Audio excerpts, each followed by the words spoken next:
tienen toda esta semana para aprenderse el Salmo número 1. El próximo domingo sacaré a un hombre y a una hermana para que lo diga, si lo quieren decir cada uno o la mitad uno y la mitad el otro, como quieran. Es un salmo precioso, es un salmo lindísimo que trae mucha bendición a nuestra vida. Todos los salmos son una maravilla, todos los salmos. Los que están siguiendo los devocionales de cada mañana, estamos haciendo un recorrido por algunos salmos y realmente yo personalmente estoy disfrutando muchísimo porque es literatura bíblica, literatura hebrea, poesía hebrea. Y si tuvierais algunos la oportunidad de poder leer esos salmos en hebreo, es increíble ver veces cómo riman, cómo las palabras juegan y hacen sonidos muy interesantes. Por ejemplo, en el Salmo número 1, Ashrei Haish Asher Lo Halach Basar Reshaim Udere Hataim Umoshal Lesin Lo Yesha. Ese es el río del agua del desierto. Y cuando lo vas pronunciando de una forma lenta y pausada, vas como yendo con una multitud de gente que se sabe el Salmo de memoria, vas viendo cómo es como si se produjera un río, un hilo de agua, ¿no? Y hay muchas claves para aprenderse los salmos. El Salmo 119, que en su día también lo estudiamos aquí en la Biblia, estudiamos todas las preguntas que aparecen, y es un salmo realmente extraordinario donde vemos el orden, cómo va una letra llevándote a otra y a otra y a otra, y así lo puedes aprender mucho más fácil, porque sabes que las primeras 8 letras, los primeros 8 versículos, empiezan por la misma letra, las siguientes 8 por la segunda letra, y así sucesivamente, y puedes ubicarte en cualquier momento en la parte del salmo que está leyendo, con qué letra, con qué palabra empieza ese versículo. Realmente les animo a que lean el libro de los salmos. De hecho, todos los días deberíamos leer algunos salmos. Hay salmos para empezar el día, salmos para ir a la guerra, salmos para gente que está pasando dificultades. Hay un salmo para la gente anciana, para la gente que ya tiene una cierta edad en la vida. Hay salmos para las mujeres que están a punto de dar a luz. Hay salmos para todos los momentos y circunstancias, por muy difíciles y adversas que sean de la vida. Así que lean ese libro de los salmos, que es realmente algo extraordinario. Su nombre original, salmo, es Teilín, y de ahí viene la palabra oración, que es Teilá. Teilá es oración, Teilín es salmos, y está relacionado el mundo de los salmos, el mundo de la alabanza, con la oración, porque la alabanza y la oración van de la mano, una lleva a la otra. Bueno, voy a pedirle a los niños, ya si pueden pasar, ¿verdad?, a sus respectivas clases, y nosotros nos vamos a quedar aquí, y les invito a abrir la carta del apóstol Pablo a los Filipenses. Carta del apóstol Pablo a los Filipenses. Vamos en esta tarde a estar analizando esta hermosa epístola. Entraría dentro de las epístolas de prisión. Saben ustedes, lo hemos dicho muchas veces, que hay 4 cartas que el apóstol Pablo escribió desde la cárcel. Esta es una de ellas. La siguiente sería Colosenses. Hay otra que es la carta a los Efesios, y una carta también que se la escribió al hermano Filemón, al que había perdido un esclavo llamado Onésimo. Estas 4 cartas las escribe Pablo desde su mazmorra, desde su cárcel en Roma, donde se calcula que pudo haber estado unos 4 años aproximadamente, entre el tiempo que estuvo preso en Cesarea. Luego, posteriormente, fue llevado a Roma, donde él apeló como ciudadano romano para que el emperador romano atendiera su causa. Pues en ese intervalo pasaron aproximadamente 4 años. La carta a los Filipenses es la carta más personal de todas las que Pablo escribe. Aparece en más de 100 ocasiones el pronombre personal en primera persona. Cuando uno lee la carta a Filipenses, aunque es una carta relativamente corta, pero muy profunda, uno nota que hay un cariño especial de Pablo por esa iglesia. Tenemos en el libro de los Hechos el registro de cómo empezó la obra, y es muy importante saber cómo empezó la obra. Algunos de ustedes que han estado aquí desde el principio, otros que se han ido añadiendo con el paso de los años, ¿verdad? Pero es muy importante a veces ver cómo comenzó la obra. Y en esta ocasión, gracias al Señor, el libro de los Hechos, en el capítulo 16, nos relata cómo Pablo recibió un llamado especial para ir a la ciudad de Filipo. a predicarles el Evangelio. En Hechos capítulo 16, a partir del versículo 9, la palabra de Dios nos dice lo siguiente. Se le mostró a Pablo una visión de noche. En esa visión él ve un varón, un hombre macedonio, que estaba de pie, rogándole y diciéndole: pasa a Macedonia y ayúdanos. Cuando vio la visión, ahora fíjense cómo hablan en plural, procuramos, no dice que él procuró ir, sino que los que estaban con él, Silas, Lucas, que era el que iba relatando el viaje, dice que enseguida procuramos partir para Macedonia, dando por cierto que Dios nos llamaba. La visión, el llamado lo había recibido Pablo, pero ellos, como estaban viajando y en el equipo ministerial de Pablo, ellos también consideraban que ellos también habían sido llamados para ir a predicarles el Evangelio a esa ciudad. Zarpando pues de Troas, vinimos rumbo directo a Samotracia y al día siguiente a Neápolis. Y de allí a Filipos, que es la primera ciudad de la provincia de Macedonia y una colonia. Y estuvimos en aquella ciudad algunos días. Y un día de reposo salimos fuera de la puerta. Esto es algo muy significativo, porque no dice que en un día de reposo, como era la costumbre de Pablo, se fue a la sinagoga a predicarle a los judíos. Es que no había sinagoga. Dice que se fue fuera de la puerta, junto al río, donde solía hacerse la oración, y sentándonos, hablamos a las mujeres que se habían reunido. No menciona presencia de hombres. ¿Por qué no había sinagoga en Filipo? Pues porque no había ni siquiera el grupo mínimo, que se llama en hebreo minyan. Un minyan es un grupo de 10 varones, que es lo que se necesita para abrir un lugar de culto o una sinagoga. Como se ve que no había esa cantidad, las mujeres decidieron tener sus cultos de oración junto a un río a las afueras de la ciudad. Y Pablo fue allí, aprovechando la ocasión.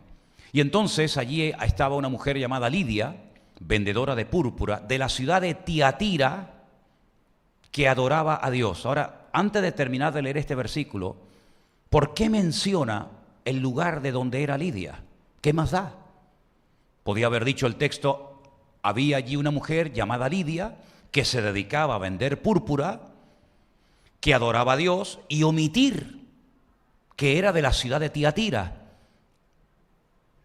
Y entonces uno tiene que decir, bueno, ¿por qué se menciona esta ciudad en ese momento, hablando de esa mujer en particular? Porque da la casualidad de que la iglesia de Tiatira, que se menciona en el libro del Apocalipsis, era una iglesia que tenía un gravísimo problema, porque una mujer que la llamaban, o tal vez se llamaba realmente Jezabel, como aquella reina perversa del Antiguo Testamento, la reina Jezabel, casada con Acab, dice que ella se había autoproclamado profetisa y comenzó a enseñar en la iglesia de Tiatira a los siervos de Dios a comer cosas sacrificadas a los ídolos, cosa que no se podía hacer. Porque en Hechos capítulo 15, en el primer concilio de Jerusalén, léanlo tranquilamente después al llegar a casa, viendo que había problemas de convivencia entre judíos y gentiles, en ese concilio se toman acuerdos y se escriben y se mandan cartas a todas las iglesias de la época. Y una de las cosas que no se podía hacer en aquella época era comer carne que previamente había sido sacrificada a los ídolos, y menos que tuvieran sangre. Pero esta mujer llamada Jezabel, que dice que ella era profetisa, le enseñaba a la gente a quebrantar esa norma interna en la iglesia, y no solamente, y no contenta con esto, dice que le enseñaba a los siervos de Dios a fornicar. Y uno dice, pero bueno, pero tanta influencia, tanto poder y fuerza tenía esta mujer en esa iglesia que le permitían enseñar a fornicar a la gente. Es que no está enseñando Biblia, no está enseñando a amar a Dios, los mandamientos de la palabra de Dios, está enseñando a cometer relaciones ilícitas sexualmente hablando. Y parece ser que al pastor o los ancianos le habían dado todo tipo de aval, todo tipo de libertad para que sedujera a los siervos de Dios a romper las normas de convivencia y a cometer fornicación. Y era esa mujer de Tiatira. Por eso tal vez Lucas, para que no nos quede el recuerdo de que la gente de Tiatira era gente mala y gente que no obedecían y amaban al Señor, tal vez por eso el Lucas, que es el que escribe este libro, dice que esta mujer era de Tiatira, como dando a entender de que allí también había mujeres buenas, y esta es una de ellas llamada Lidia, vendedora de púrpura, que adoraba a Dios. Tal vez se había convertido, tal vez había oído el evangelio en su ciudad, no lo sabemos.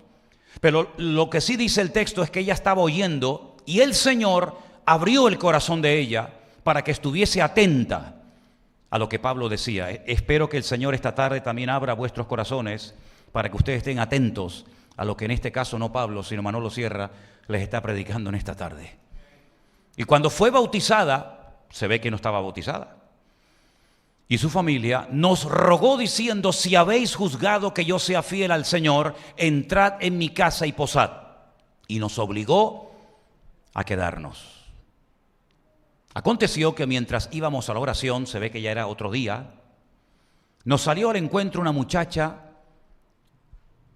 que tenía espíritu de adivinación, la cual le daba una gran ganancia a sus amos adivinando.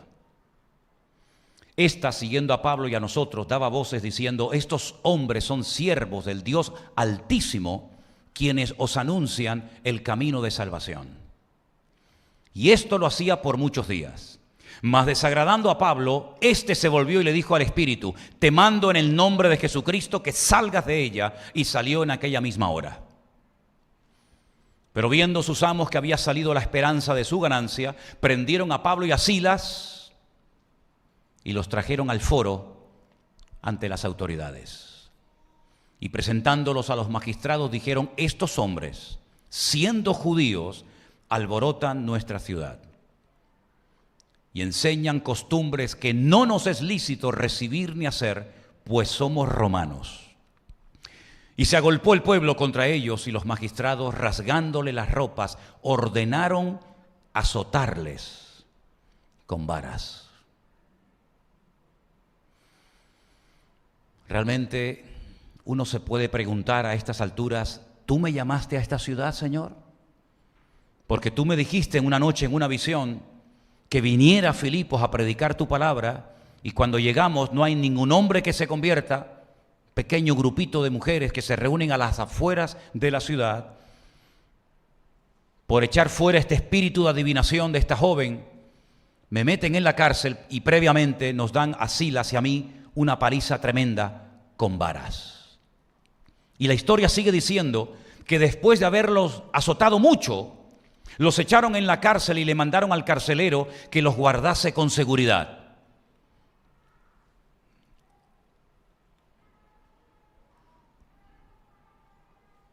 Hoy está lenta la lectura, ¿no? Yo voy al ritmo que me marcan.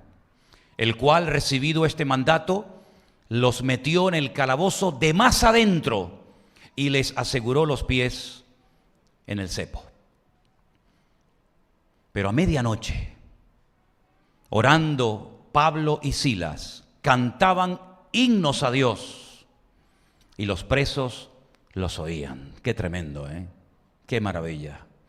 Entonces sobrevino de repente un gran terremoto, de tal manera que los cimientos de la cárcel se sacudían, y al instante se abrieron todas las puertas y las cadenas de todos se soltaron. Y es allí donde ocurre algo tremendo, porque dice que el carcelero se despierta y, viendo las puertas abiertas de la cárcel, sacó la espada y se iba a matar, pensando que los presos habían huido. Pero no había huido ninguno. Pablo, clamando a gran voz, dijo: no te hagas ningún mal, pues todos estamos aquí. Gloria a Dios, qué milagro, ¿eh? Abren las puertas a los presos para que vean cómo salen todos corriendo. Pero estaban más a gusto dentro de la cárcel, con la presencia del Señor, que fuera de la misma. Entonces, pidiendo luz, se precipitó adentro y temblando se postró a los pies de Pablo y de Silas. Y sacándolos les dijo: señores, ¿qué debo hacer para ser salvo? Y este es el mensaje, la predicación más corta del mundo. Cree en el Señor Jesucristo y serás salvo tú y tu casa. Y aclaro que esto no es una promesa genérica, sino esto es una palabra concreta, específica para ese hombre y esa familia en ese momento. No es una promesa, es una profecía, es una palabra que le dio el apóstol Pablo a este hombre. Le hablan la palabra del Señor a él y a todos los que estaban en su casa, y a continuación sigue diciendo la palabra que tomándolos en aquella misma hora de la noche, les lavó las heridas y enseguida se bautizó él con todos los suyos. Y así empieza en Filipo esta congregación, echando fuera al demonio de una joven con espíritu de adivinación, después de haber estado en la cárcel y haber sido azotados con varas y haber sido puestos los pies y las manos en el cepo, con un pequeño grupo de mujeres fieles que están junto al río oyendo la palabra de Dios. Así empezó la obra.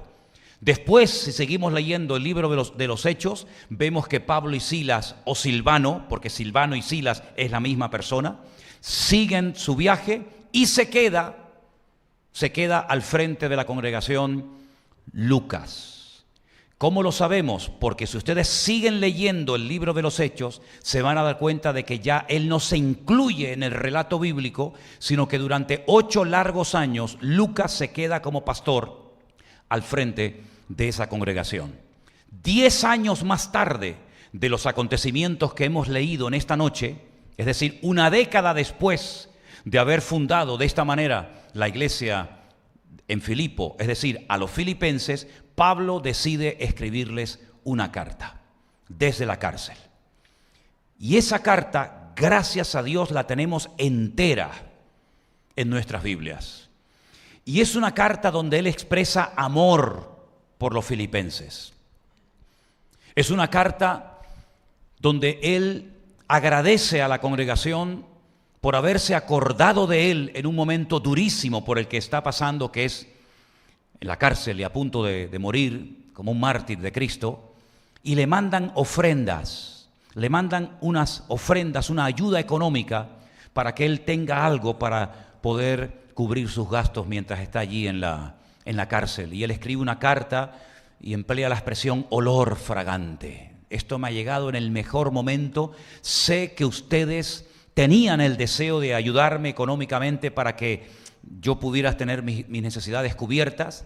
No lo habíais podido hacer en el pasado, pero no os preocupéis, queridos hermanos, porque el Señor me ha enseñado cosas tremendas.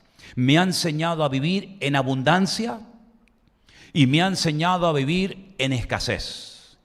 He aprendido a contentarme en cualquier situación de la vida en la que me encuentre. Y al final es cuando Él dice, porque todo lo puedo en Cristo que me fortalece. Es decir, para poder decir con autoridad, todo lo puedo en Cristo que me fortalece, sería muy bueno que leyéramos los versículos que preceden al 4:13, porque es la escuela por la que Pablo tuvo que pasar. Escasez, dificultades, persecución, cárceles, azotes, murmuraciones, etcétera, etcétera. Y al final de esa escuela, al final de haber aprobado todos los exámenes con buena nota, es cuando por fin él puede decir, todo lo puedo en Cristo que me fortalece. Se entera de que la congregación, donde había muchas mujeres de muy buena posición social, hay algunas discrepancias y algunas peleas y algunas divisiones internas, y menciona nombres de 2 miembros, de 2 hermanas de la iglesia. Una de ellas era Evodia, la otra era Síntique, y desde la cárcel Pablo les escribe diciéndole, hermanas, os ruego por favor que se reconcilien, que se arreglen las cosas entre ustedes y que sean de un mismo sentir en el Señor. Ahora, dije al principio que es la carta más personal de todas las que Pablo escribe, pero analizando letra a letra, casi palabra por palabra, la carta a los filipenses, vamos a encontrar que hay 2 palabras que él continuamente está repitiendo a lo largo de la epístola. Vengan conmigo al capítulo 1 de Filipenses, y la primera palabra que vamos a encontrar es la palabra evangelio. Evangelio, la buena nueva, el mensaje de salvación. Y él comienza a utilizar esta palabra haciendo referencia a diferentes asuntos. capítulo 1, versículo 5. Él dice que está orando, dándole gracias al Señor por los hermanos de Filipo, y dice, y por vuestra comunión en el Evangelio, común, unión. Estamos unidos, hay una unidad entre ustedes y yo a la hora de predicar, de anunciar, de vivir y de practicar el Evangelio. Es decir, no es que ustedes están predicando una cosa y yo estoy predicando otra, sino que estamos en una común unión, hay coinonía, hay una unidad perfecta, maravillosa entre la congregación y yo, porque tenemos en común el Evangelio desde el primer día hasta ahora. Es una iglesia que empezó de una forma muy sencilla, atípica, porque generalmente las iglesias no nacían de esta manera, pero Pablo valora lo poco, lo pequeño. Pablo no se queja, Pablo no dice, bueno, al fin y al cabo se han convertido muy pocas personas, no merece la pena que esté más tiempo aquí, sino que lo que vemos es que lo que empezó de una forma muy sencilla, muy humilde, casi pasando desapercibida, se constituye con el paso de los años en una iglesia poderosa, en una iglesia preciosa, y gracias al Señor tenemos esta carta en nuestras manos. En el capítulo 1, versículo 7, también dice, y como me es justo sentir esto de todos vosotros, por cuanto os tengo en el corazón y en mis prisiones y en la defensa y confirmación del Evangelio, ¿verdad? Una vez más utiliza la palabra Evangelio en este caso para ver cómo Dios está confirmando, consolidando la obra en la iglesia y en el corazón de los miembros. Seguimos en el capítulo 1, saltamos al verso 12, donde dice, quiero que sepáis, hermanos, que las cosas que me han sucedido han redundado más bien para el progreso del Evangelio. Y esa palabra progreso en el texto original en griego es muy interesante porque habla de cómo se abrían paso los soldados romanos en la maleza, en lugares donde era muy difícil pasar, pero ellos a base de machetazo, ¿verdad? Y abriendo camino, pues iban avanzando, iban progresando.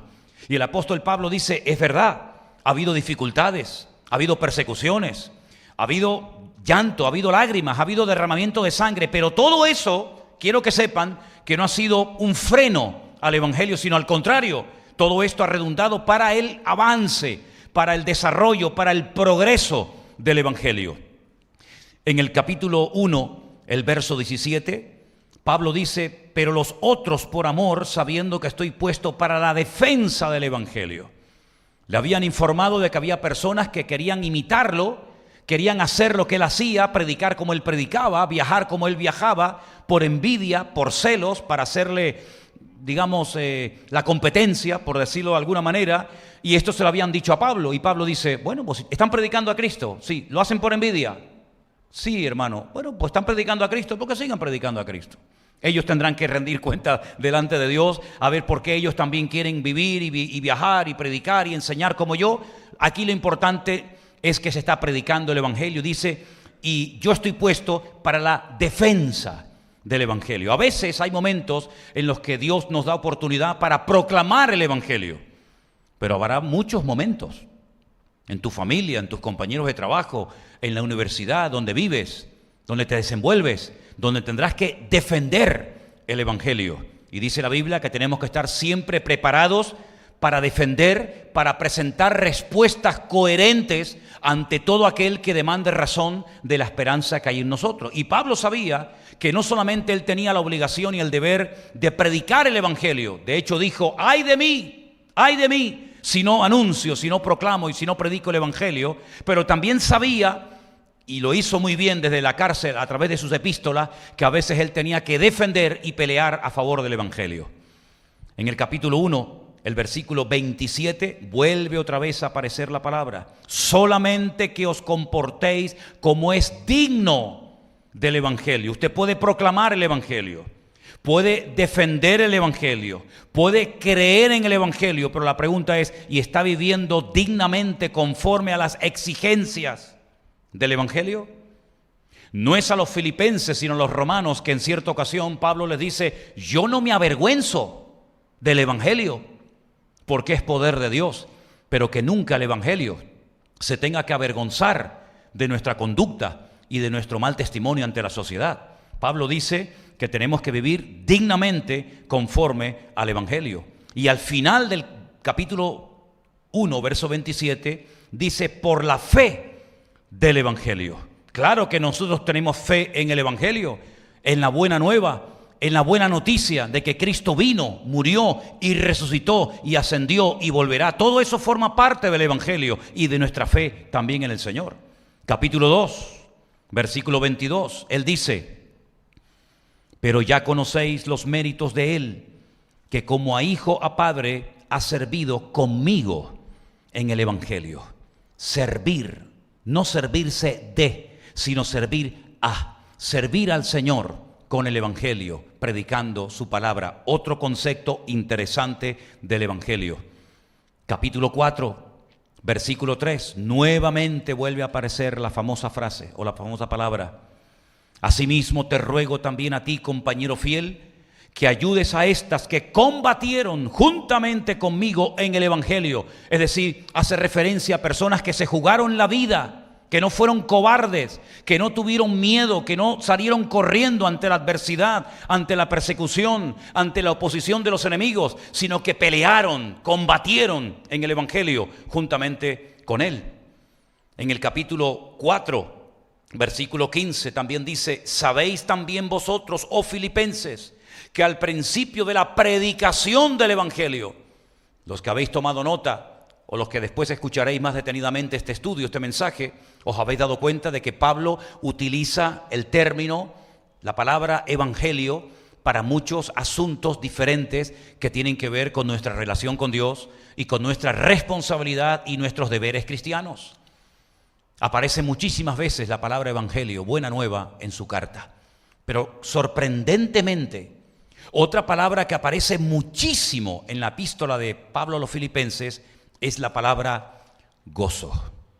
Y muchos se han preguntado cómo es posible que un preso, sabiendo que le quedan tal vez pocos días de vida, sea capaz de descubrir el secreto de gozarse en la adversidad, en la lucha y a punto de morir como mártir.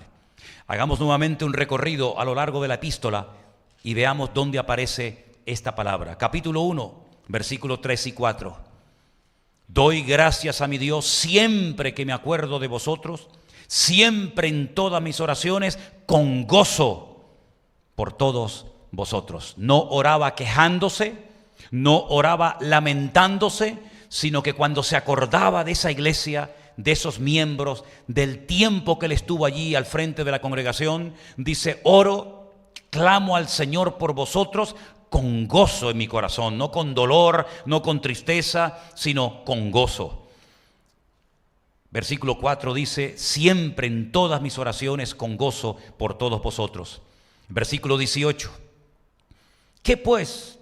Que no obstante, de todas maneras, o por pretexto o por verdad, Cristo es anunciado y en esto me gozo y me gozaré aún. ¿En qué se gozaba? En que el Evangelio estaba siendo predicado. A lo mejor no por personas con una buena intención, pero si al fin y al cabo predicaban y querían servir al Señor de alguna manera, aunque fuera por celos y por envidia, porque dicho sea de paso, y hago un paréntesis, una de las cosas que más me costó aceptar como pastor, ya como cristiano, pero más como pastor, es ver y conocer a gente con celos dentro de la obra de Dios. No es el celo por Dios en el buen sentido de la palabra, sino gente celosa, gente envidiosa, gente que en vez de gozarse en la bendición de otros, parece como que le tienen esos celos y esa envidia.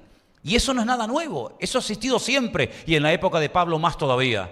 Pero Pablo dice, mira, si lo hacen por celos, por competencia, por envidia, por figurar, por aparentar, mira, aquí lo importante de lo que se trata es que se predique el Evangelio y si lo hacen, yo en eso me gozo y me seguiré gozando. ¿Cuántos dicen amén? Qué filosofía de la vida, ¿no? Qué tremendo. En el capítulo 2, versículo 2, Pablo dice, completad mi gozo.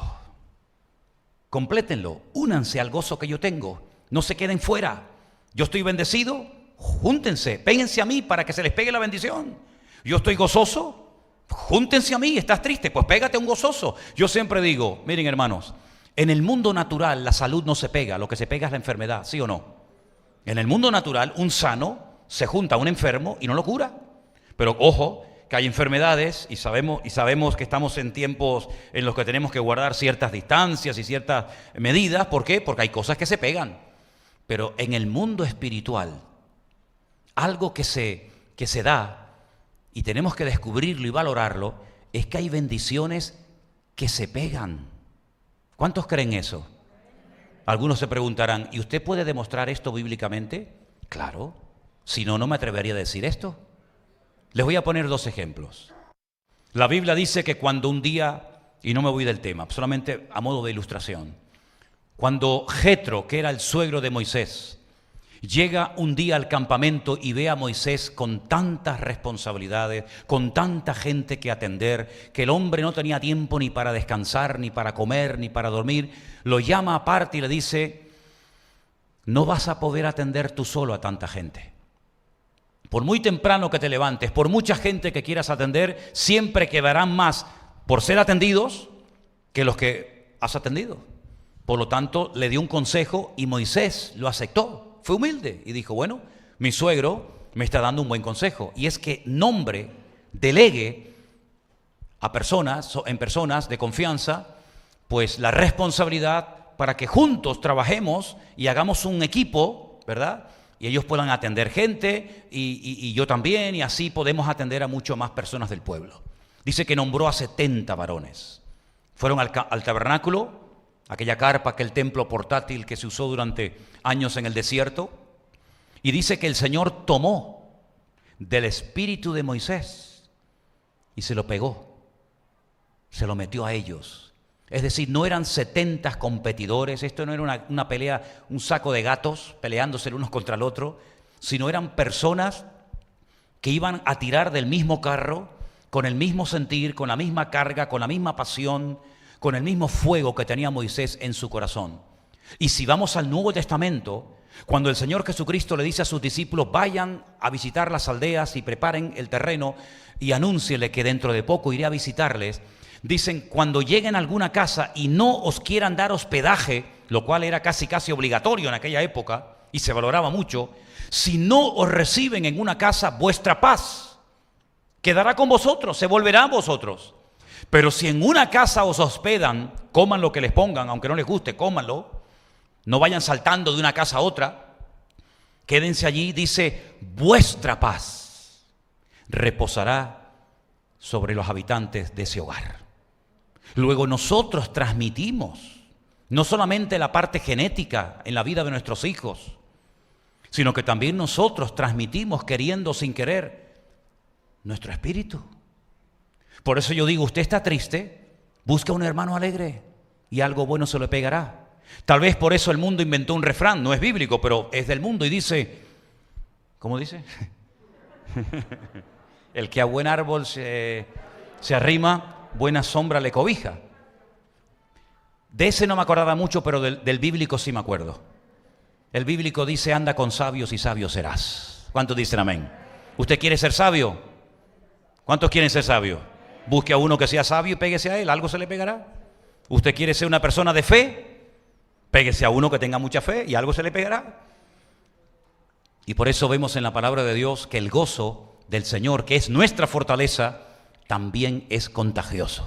Usted no ha estado en una reunión donde uno empieza a reírse y el otro no sabe de qué se están riendo y todos en la sala terminan riéndose y al final dicen, ¿pero qué se están riendo? No sé, pero nos hizo gracia. ¿Sí o no? Es como cuando hablamos de Piojo. A todo el mundo le... Bueno, vamos a dejar eso. Filipenses 2:17. ¿Qué dice? Y aunque sea derramado en libación es el líquido, era la sangre que se recogía de los animales y se echaba, ¿verdad?, sobre los sacrificios. Aunque yo sea derramado, fíjate, aunque me saquen la sangre y la derramen sobre el sacrificio y servicio de vuestra fe, me gozo y me regocijo con todos vosotros. ¿Cuántos dicen amén? Pues claro, gozarse si me sueltan de la cárcel, gloria a Dios, hacemos una fiesta. Pero no, yo me voy a gozar el día que cojan mi sangre y la derramen sobre un altar, sobre un sacrificio, como si yo fuera un animal. Ese día me gozaré y me regocijaré, y ustedes también tienen que gozarse juntamente conmigo. ¿Cuántos dicen amén? No, uno nada más. ¿Cuántos dicen amén? Es tremendo esto, ¿eh? Esto es tremendo. Está hablando un preso, un anciano condenado a muerte. Y miren cómo habla.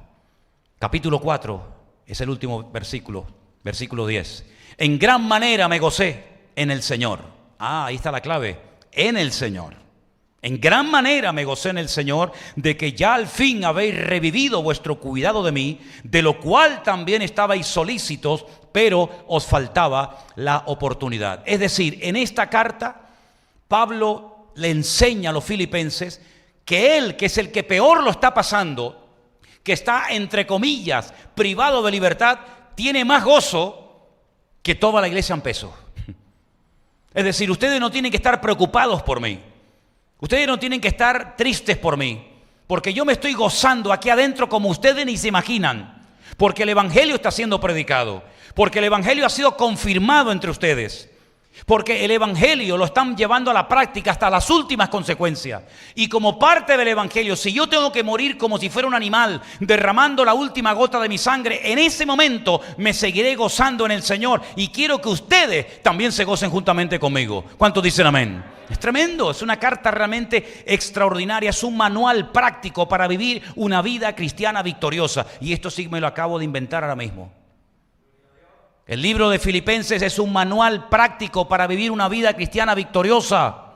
¿Usted quiere vivir una vida victoriosa o una vida mediocre? ¿Usted quiere vivir de victoria en victoria o quiere vivir de llanto en llanto y de lamento en lamento? Pues en Filipenses encontramos un ejemplo de un hombre condenado a muerte que probablemente nunca más volvió a viajar y a visitar congregaciones, que aprendió a gozarse en el Señor.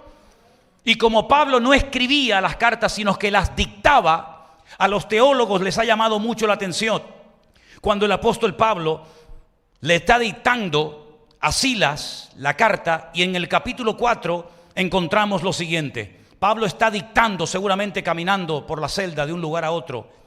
El Espíritu Santo lo está inspirando, él está, escribe esto, escribe lo otro, y di esto, y no, eso no, bórralo, y escribe esto. Y hay un momento en la carta en el que Pablo le dicta a Silas y le dice, escribe. Capítulo 4, verso 4. Regocijaos en el Señor siempre. Y me imagino que el que estaba escribiendo la carta se la habrá quedado mirando diciendo, ¿qué? Y le dice, ¿qué dice el versículo? Otra vez te digo, regocijaos. No pongas cara de bobo, pon lo que te he dicho. Regocijaos. Si fueran argentinos diría doblemente gozarse, ¿no? Es no sé qué, ¿no? Gócense, gócense, gócense, no importa. No se dan cuenta que yo, que estoy condenado a muerte, que no voy a salir de aquí, que estoy pasando frío y calamidades y privaciones, no se dan cuenta que el hombre más gozoso del mundo soy yo. ¿Cuánto más ustedes, hermanos, que van a recibir esta carta? Así que regocijaos en el Señor siempre. No dice de vez en cuando. Cuando hay dinero, regocíjense y hagan fiesta y maten el becerro gordo. No, no, no. Regocijaos en el Señor siempre. Pero es que ya no estoy ganando tanto como antes. Pues aprende a gozarte ahora, porque si no aprendes a gozarte ahora, la lección va a durar todo el tiempo que ni te imaginas. ¿Por qué? Porque ¿cuántas veces se tiene que presentar a un examen una persona que lo suspende? ¿Cuántas veces? Pues hasta que lo apruebe. Hay algunos que el carnet de conducir lo aprobamos a la primera. ¿Cuántos de los que están aquí aprobaron el carnet teórico y práctico a la primera? Levanten la mano. El de la moto, el del coche, yo todo lo aprobé a la primera. Pero hay algunos que a la segunda. A ver, ¿alguien aprobó a la segunda? Algunos. ¿A la tercera? Algunos. ¿A la cuarta? Algunos. ¿A la décima? Bueno, déjelo ya. Vas a tener que presentarte y una vez y otra vez y otra vez y otra vez hasta que apruebes. En el sentido espiritual exactamente igual. Ya has aprobado la lección de gozarte en la abundancia. 10, aprobado. Matrícula de honor. Vale, vamos a la otra asignatura. Ahora voy a enseñarte a gozarte en la adversidad. Has suspendido el examen. Te has quejado, has estado con lloriqueo, has estado con una mala actitud. Mañana otra vez. Y otra semana otra vez igual. O peor que la anterior. Y dice, ¿por qué tengo que repetir lo mismo? Porque no has aprobado el examen. Cuando apruebes el examen, ya verás que esa prueba se va y probablemente el Señor te enviará otra. Pero esa es la forma como Dios está tratando a la iglesia en el último año que estamos viviendo. Nos está mandando una serie de pruebas. A todos, a todos. Y nos ha metido a todos en el mismo saco. Y a unos aprueban, otros suspenden, unos repiten. Pero lo que está bien claro es que el Señor lo que está tratando a través de esta hermosísima carta es inspirar a la iglesia de los filipenses y a nosotros, por supuesto también, para que aprendamos a gozarnos en la adversidad, en las pruebas, en las dificultades, porque por muchas pruebas que estemos pasando, ninguna se puede comparar a la que Pablo en este momento estaba experimentando. Estaba en una mazmorra, en una cárcel. A veces hemos visto en algunos documentales de televisión presos que se han construido su propia cárcel, y aquello más que cárceles parecían jaulas de oro. Parecían palacios, no le faltaba absolutamente de nada. Pero Pablo no está en una cárcel de oro con WhatsApp, con Facebook, con YouTube, con visitas, con buena comida. No, Pablo incluso cuando le escribe a Timoteo le dice: ven pronto porque el invierno va a empezar y me dejé el capote en casa de Carpo, tráemelo porque me estoy congelando de frío. Y tráeme los pergaminos y tráeme esto y tráeme lo otro. ¿Por qué? Porque él está pasando dificultades humanamente hablando, pero en medio de esas dificultades escribe 4 cartas espectaculares y una de ellas es esta. Y yo doy gloria a Dios que el Señor permitió que esta carta nos llegara a nosotros hoy en día. Estuvo desde el año 46 hasta el 56, una década entera aproximadamente, predicando el Evangelio, tratando de llevar el Evangelio a los gentiles, tratando de llevar almas a los pies de Cristo, gente de otro contexto cultural, de otras religiones, de otras prácticas, etc. Y llegó el momento en el que el Señor permitió que lo encerraran, lo protegió durante años, viajó por todo el mundo entero de su época, pero llegó un momento que los últimos 4 años de su vida no salió ni de aquí a la esquina. Tenía unas cadenas en las manos y en los pies que le impedían viajar, pero Pablo nos dice: ¿y ahora qué hago? ¿Ahora qué hago? No puedo predicar, no puedo orar, no puedo... No. Pero ¿no lo veis que en la cárcel de Filipo fue una práctica para lo que se le venía encima? ¿No dice la Biblia que en Filipo fue donde lo encadenaron, pusieron sus manos, su cabeza y sus pies en el cepo, y allí aprendió a cantar a medianoche con sus espaldas destrozadas y los presos le se oían? Eso fue una preparación para lo que le vendría 10 años después, cuando finalmente acabara con su vida como si fuera un sacrificio sobre un altar. Pero él ya había aprendido a gozarse en la adversidad. Y todas las pruebas que hemos estado pasando en los últimos tiempos, en los últimos años o meses o días, nos han estado preparando para llegar hasta aquí, hoy y ahora. Y el Señor lo que quiere es fortalecernos en la fe. El Señor lo que quiere es que aprendamos a estar por encima de las circunstancias. Las aguas, las olas, los vientos que le daban miedo a los discípulos, a Cristo le permitieron demostrar su poder. Mientras ellos veían que las olas entraban dentro de la barca y mientras Pedro se hundía viendo el viento, el Señor caminaba por encima de todo aquello para demostrarles que lo que a ustedes les da miedo, lo que a ustedes les paraliza la fe, a mí me permite caminar por encima de eso y demostrarles mi poder, mi autoridad y mi gloria. Y cuando entra en la barca y se calma todo, le dice: eso es lo que ustedes tienen que aprender. Porque es muy fácil ir cantando alabanzas y coros mientras la barca va en un mar tranquilo, pero yo les he enseñado que se puede caminar por encima de las aguas si ustedes quieren. Solamente se atrevió uno a hacerlo, pero si todos se hubieran atrevido a decir: Señor, queremos caminar hoy contigo por encima de las aguas, Pedro, Juan, Santiago, Tomás, Bartolomé, Felipe, todos hubieran podido caminar por encima de las aguas en tempestad del mar de Galilea, pero solamente uno se atrevió. Y hermanos, nosotros hoy en día tenemos la oportunidad de demostrarle con la práctica nuestra fe a nuestro Dios. ¿Cuántos dicen amén? Finalmente, en la carta, el apóstol Pablo, una de las cosas que dice en el versículo 19, 4:19, es que mi Dios suplirá todo lo que os falta conforme a sus riquezas en gloria en Cristo Jesús. Es decir, Él está plenamente convencido que si a mí el Señor me ha provisto mis necesidades, también a vosotros os suplirá todo lo que os falta conforme a sus riquezas en gloria en Cristo Jesús. ¿No te has hecho esta pregunta alguna vez, hermano y hermana? ¿Cómo es posible que en una misma iglesia haya gente que le sobra y a otros que le falte? ¿Cómo es posible que unos estén gozosos y otros tristes? Que unos estén, digamos, en un nivel óptimo en cuanto a su fe y su comunión con Dios, y otros estén ahí medio titubeando. Pues yo pienso que sería muy bueno preguntarle a los que están fuertes en la fe y a los que han aprendido a gozarse en la adversidad, pienso que sería muy bueno acercarnos y decirle: hermano, una pregunta. ¿A usted cuando se le murió su hijo, o cuando lo echaron del trabajo, o cuando le dijeron que tenía un cáncer terminal, o cuando comenzó a tener todo tipo de problemas que sabemos que los tuvo, cómo hizo para estar hoy tan gozoso y tan fuerte y madura en el Señor? Es muy importante que los miembros que están pasando por ciertas y determinadas dificultades se acerquen a sus hermanos mayores en la fe y les pregunten qué han hecho, cómo han logrado superar esos problemas, esas adversidades, esas pruebas, para que de esa manera podamos crecer al unísono y podamos gozarnos, porque los principios de Dios funcionan para todos los miembros de una congregación, y lo creo con todo mi corazón.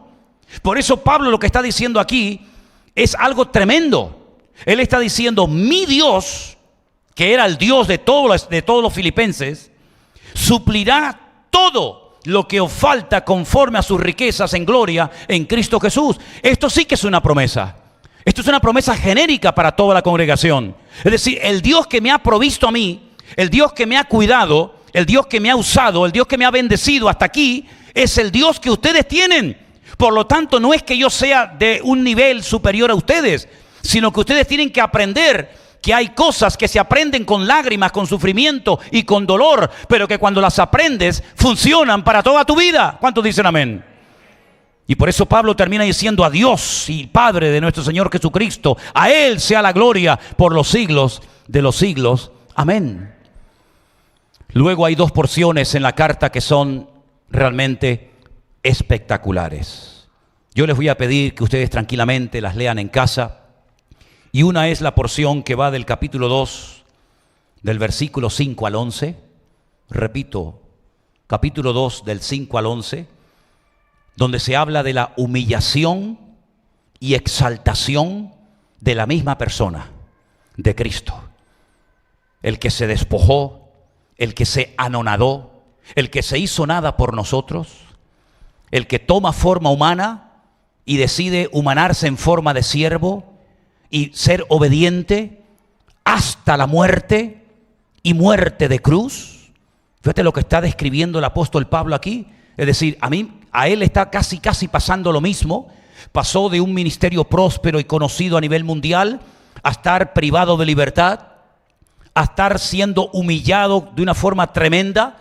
Pero él sabe que así como Cristo se humilló hasta lo sumo y luego el Padre lo exaltó hasta lo más alto y le dio un nombre que es sobre todo nombre, a él le va a pasar exactamente lo mismo. Y a todo creyente que aprendió a humillarse y a ser fiel y obediente a Cristo hasta la muerte, nos espera la gloria, la recompensa, nos espera lo más hermoso que ni siquiera nos podemos imaginar juntos en esta noche. Y también el otro pasaje extraordinario que se leyó esta noche en Filipenses capítulo 3, del 1 al 14. Y yo lo he titulado Las motivaciones internas del apóstol Pablo. ¿Cómo se movía este hombre? ¿Qué sentía? Esto es una radiografía, permítame la expresión. Filipenses 3 del 1 al 14, que fue la lectura que se leyó esta noche, por favor léanla tranquilamente después en casa, es una radiografía de Pablo por dentro, pero no de su cuerpo, sino de su mente, de su alma, de su relación con el Señor. Le preguntaron una vez al famoso escultor Miguel Ángel: ¿cómo haces tú para hacer una obra de arte? Dice: muy fácil. Cojo una piedra y ya veo la figura. Y lo único que hago es que me dedico a quitarle todo lo que le sobra. Y después ahí sale la figura que deja al mundo con la boca abierta. Ya el Señor a nosotros nos miró antes de la fundación del mundo y nos vio acabados y perfectos, hechura suya, dice el libro de Efesios, poema, obra de arte de Dios. Pero le sobra esto también. y hay que quitarle un poquito por aquí y un poquito por allá. Y cuando vamos al principio de la Biblia, nos encontramos a Dios que le dice a Adán: cierra los ojitos, Adán. Duerme un poquito. Duerme, descansa. Y dice la Biblia que de su interior sacó la materia prima que Dios utilizaría posteriormente y le da una forma. Y cuando se despierta le dice: mira lo que he hecho, con algo que te saqué, mira la obra de arte que te traigo. Y Adán se quedó con la boca abierta. Eso es lo que Dios viene queriendo hacer en nuestra vida desde el día que nos convertimos a Él.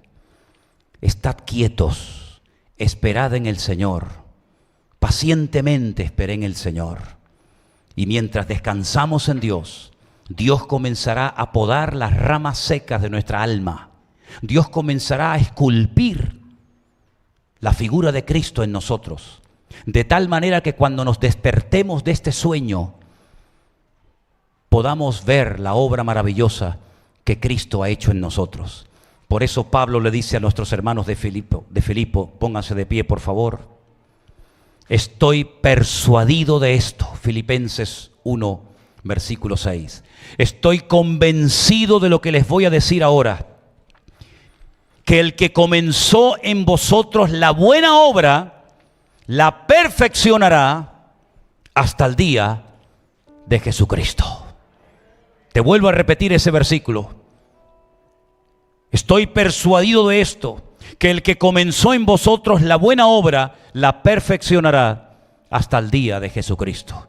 Si te dejas tratar por el Señor, si te dejas moldear por Él, tu mente, tu carácter, tu personalidad, tu vocabulario, todo, y se lo pones a los pies de Cristo, la obra que ha comenzado a hacer el Señor en tu vida, la va a perfeccionar de tal manera que al final, cuando nos presentemos delante de su presencia, el Señor nos dirá: entren, porque aquí solamente entra lo santo, lo puro, lo limpio. Los de limpio corazón, solamente ellos verán a Dios. Y vamos a darnos cuenta de que mereció la pena sufrir y llorar y pasar por aquellas pruebas, porque sin aquellas pruebas nunca hubiéramos madurado y crecido, y nunca hubiéramos visto esa obra maravillosa que Dios ha hecho en todos y en cada uno de nosotros. ¿O tú te crees que Dios no ha visto tus lágrimas? ¿O tú te crees que Dios no sabe lo que te está pasando? ¿O tú te crees que Dios no ha oído tu clamor y tu oración? Claro que lo ha oído. Cierra tus ojos ahí donde estás. Y ahora pídele al Señor con toda tu alma y con todo tu corazón: Señor, sigue obrando en mi vida. Sigue obrando en mi corazón. Perfecciona tu obra en mí. Perfecciona tu obra en mí, Señor. Acaba esa obra que un día comenzaste a hacer en mi corazón. No quiero quedarme a medias, Señor. No quiero ser una obra incompleta, una obra inacabada. Quiero ser como el barro en las manos del alfarero. Dale forma a mi vida, la que tú quieras. Y que pueda, Señor, mantener todos los días de mi vida la comunión con el Evangelio. Ser confirmado, fortalecido con el Evangelio. Progresar en el Evangelio.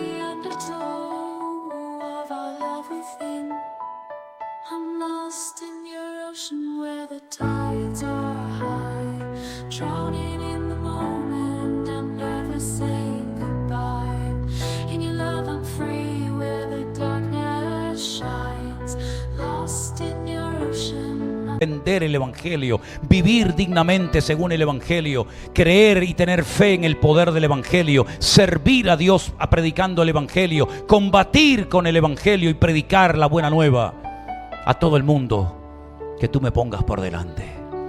Y mientras tanto nos gozaremos en la adversidad, en la lucha, en la prueba, en la angustia, en el dolor, en todo nos gozaremos, porque todo lo podemos en Cristo que nos fortalece.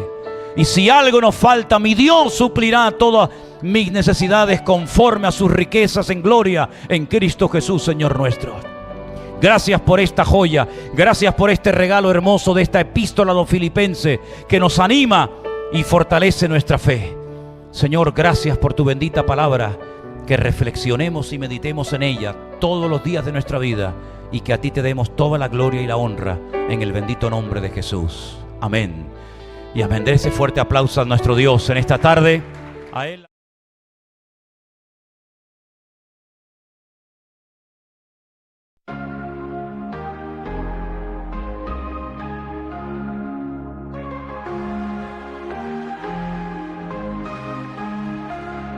In the silence, I hear your voice.